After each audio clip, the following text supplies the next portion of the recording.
ডাল দিয়ে খাসির মাথা, পেঁয়াজ, পেঁয়াজের উপর আদা রসুন,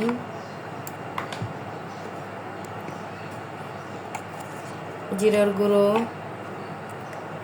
গরম মশলার গুঁড়ো, মশলা পরিমাণ মতো, লবণ পরিমাণ মতো। এবার মধ্যে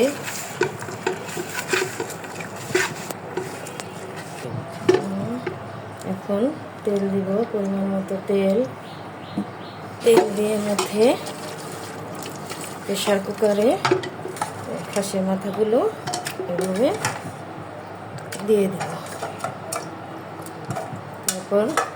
তারপর এভাবে মধ্যে পানি দিয়ে দিব।